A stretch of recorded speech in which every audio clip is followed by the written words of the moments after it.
I'm Adam, and this is Sidewalk Cupcake, where we discuss things in the scriptures that are plausible, but we're not sure if that's exactly what happened. And just like a cupcake on the sidewalk, we're not sure where it came from, but it looks really good. So in today's episode, we're going to talk about how the rape of Dinah, Joseph's brother, was the catalyst that eventually got Joseph sold into slavery. So in Genesis 30:21, we see that Dinah is born, and she's actually born right before Joseph is mentioned. Now, I talked about the 12 tribes in the last episode, but Dinah is really interesting, and she's actually very central to this whole story. Dinah, if you look at the Hebrew for her name, it actually is the feminine version of Dan. Din and Dan both have to do with justice. And just like we talked before about the competition between Leah and Rachel, I wonder if this was one last dig at Rachel with Dinah saying, God is just with me. I have all of the status. I have all of the children. And a cool side fact to this is that the Din in Aladdin is probably etymologically related to this Din, the Din and Dinah. Because the Din in Aladdin also has things to do with ruling over or having to do with religion, like the law and religion, or having justice. Now, the one location that is going to echo throughout this whole episode is Shechem. Now, Shechem is very close to where Jacob was with his family. And we know that his land was purchased from a relative to the leader or the chief of the Hivites that lived in Shechem. And that leader's name was Hamor. Now, we'll talk about Hamor in a little bit, but there is something that I do want to point out. People say that Jacob arrived in a city called Salem. That's in the King James Version. But if you look in the Tanakh, the word Salem is actually it's an adverb or an adjective talking about how Jacob arrived, because Shalom is related to the word shalom, which means it's a greeting. It also means to have peace. It's also part of the word Jerusalem. And so it's probably saying that Jacob arrived peacefully in the land of Shechem. But it does point out in this chapter that Jacob had his tent pitched towards Shechem. And this is really important in Hebrew text. Anytime a tent is pitched towards something, it is a reflection on the owner of the tent's desires. Lot pitched his tent towards Sodom and Gomorrah. That's where he wanted to be. But Abraham pitched his tent towards Bethel, which is where he had an altar made towards God. And so you can see where their desires are. And here, Jacob has his tent pitched towards Shechem. Now, the Hivites were a Canaanite culture. They lived in a place where there's a lot of trade coming through. And their culture was very similar to the culture of Jacob and his family. They spoke a really similar language, and their gods were similar too. You can see this even in their religion. Baal was a storm god, and Yahweh was a storm god. In fact, that's probably one of the reasons why the prophets would warn against Baal, because there were some similarities, and it would be very easy for them to get confused and be pulled into really dark traditions. Their languages were also similar. In fact, there's Ugaritic texts that were found that dated back to the 11th to 13th centuries. And the Ugaritic text, or the language that was written on those texts, was Ugarit. And there was actually a whole culture that was the Ugarit culture. And their language was very close to biblical Hebrew. They actually had similar idioms. They used similar words. They mentioned similar deities like Baal and Asherah. And so you can see that, yeah, there's definitely a connection between these two peoples. And we're going to bring up that connection in just a little bit. Now, in Shechem, it's a trade town, right? And one of the biggest things you can have to have a lot of wealth and money during that time was livestock, because livestock produced milk, it produced wool, it produced meat, and it was a lot of things. And the more livestock you had, the better off you would be, the more wealth you would be able to have. And Jacob, it talks about this in the scriptures, that he was extremely skilled at producing spotted sheep. That's what he was well known for, and he had this skill. And it was said that he was blessed by God, but it also shows that Jacob was very shrewd and able to kind of outcompete and outsmart those that he was competing with. And that's a theme that commonly occurs in Jacob's life. Even Jacob's name meant heel grabber, which means to hold on to somebody else. It's essentially him holding on to God's heel for blessings, but holding on to the heels of others to make sure that they don't cheat him out on whatever thing that he wants. So Jacob is producing livestock, and he has the best stuff, right? And everybody wants to buy from him, and that's why he has his tent pitched towards, well, Shechem, because those are the people that are buying his sheep. He wants money, he wants wealth, he wants status, right? Well, what ends up happening is Shechem, the son of Hamor, the chief of the land of Shechem, he kidnaps, and it says that he defiles Dinah. Now, this is something that a lot of biblical scholars, both Christian and Jewish, have wrestled over. They don't know if the defilement is because she was sleeping with someone that wasn't circumcised and wasn't part of the covenant, or was it because he actually violated her, like he sexually assaulted her? Now, there's arguments both ways. It says that later on he approaches and he says he has a great desire to marry her, or at least that's what his father tells Jacob, and that he really wants this. Now, this could be because he's motivated to combine both of their families, because that's a lot of economic power, right? A lot of livestock from Jacob and a lot of money from Jacob. But it also says that there was a just man, and there's some hints towards that. Now, this is just my own interpretation or looking at name meanings, but this is something that a lot of Jewish rabbis will do. They'll look at name meanings and see if there's any irony or any hidden stuff within the words that are used in people's names. If we look at the name Hamor, that actually means donkey in that language. Now, Hamor, donkeys have a lot of significance. In fact, even in the Ugaritic texts, heroes would ride upon donkeys. Donkeys are known to be somebody of great power and great wealth. And just like we talked about, livestock meant that you were powerful. But donkeys are also associated with peace. Christ rode in on a donkey in the Christian tradition, but King David rode in on a donkey. Those are peaceful leaders.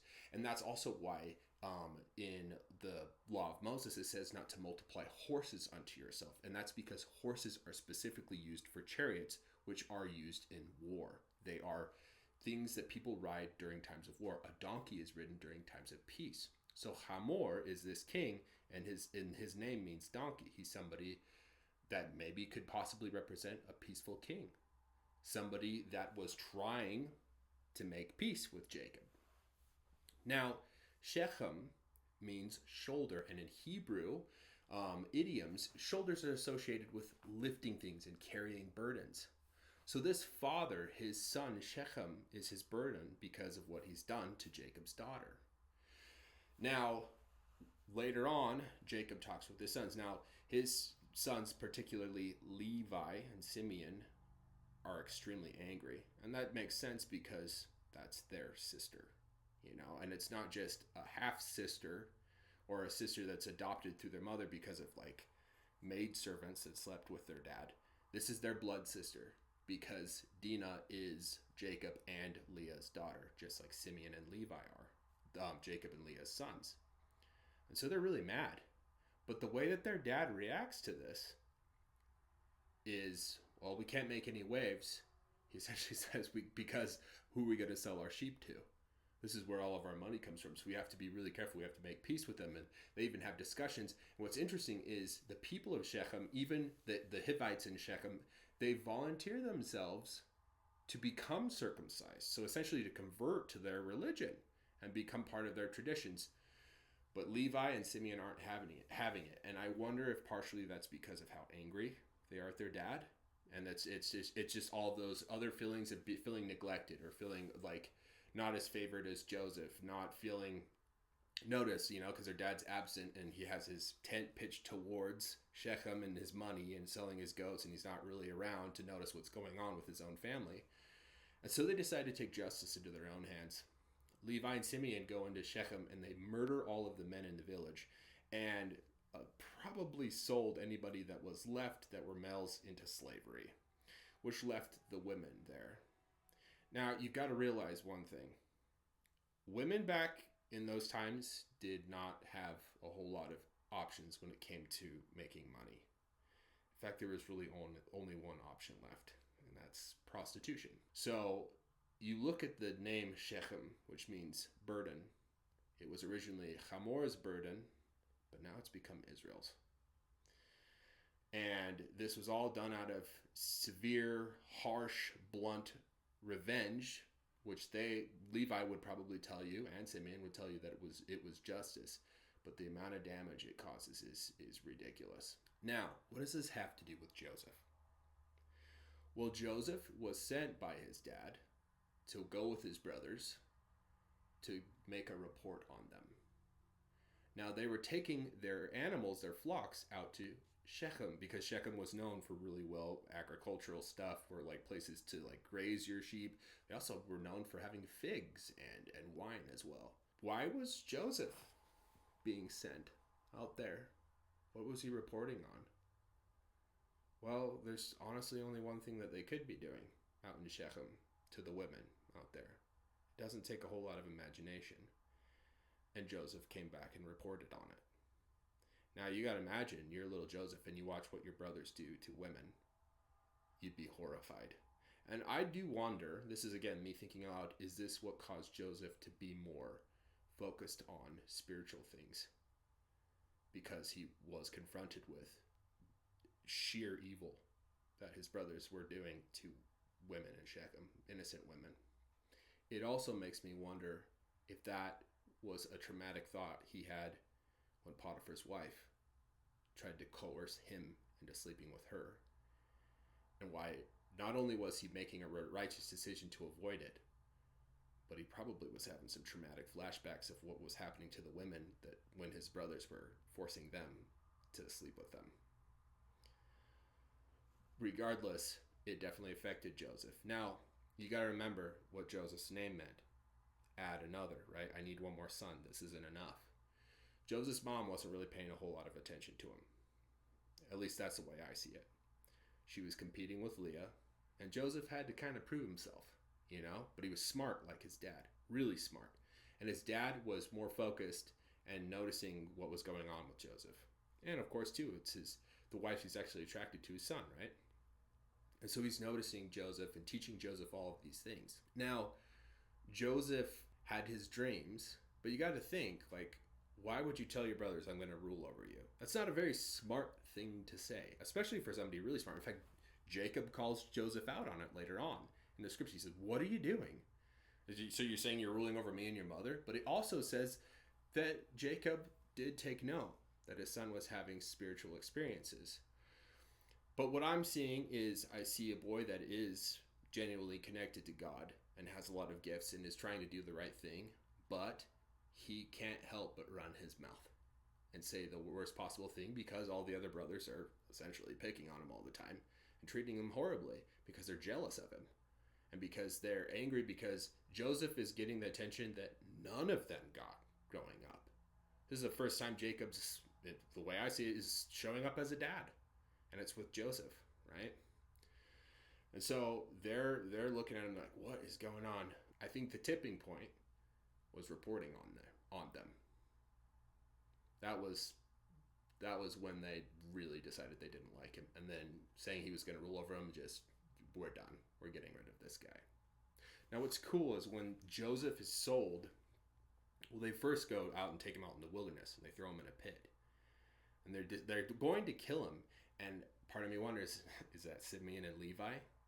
Because it was so easy to kill before that they're just ready to go again.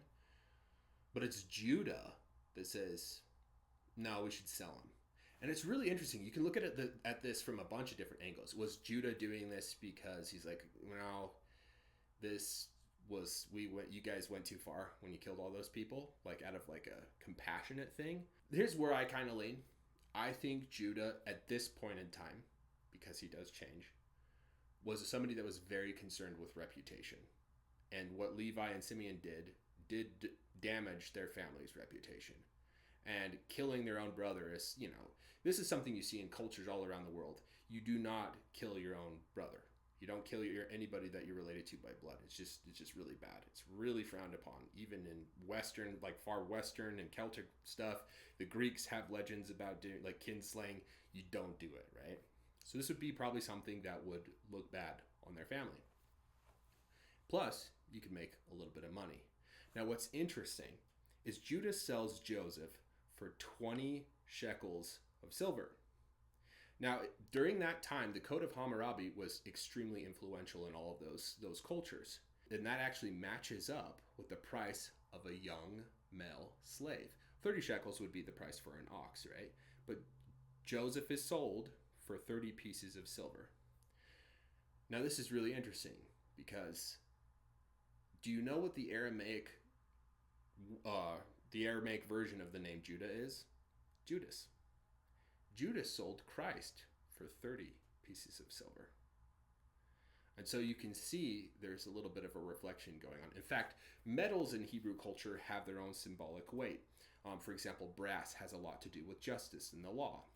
But silver has to do with redemption. And so you can almost see a Christ reflection here. There's a little bit of a Christian reflection of Jesus. At least in the Christian tradition, you can look at it that way. Joseph is being sold. Now, the next step also kind of reinforces that. What do the brothers do? They take Joseph's colored coat and they dip it in sheep's blood. Now, again, the blood of the lamb, you have the blood of Christ, right? But they come back to their dad and they tell their dad that a beast has killed Joseph, right? Now, you got to think about this. Beasts that hunted sheep and killed people that lived in that area, in the deserts the deserts of Israel at that time.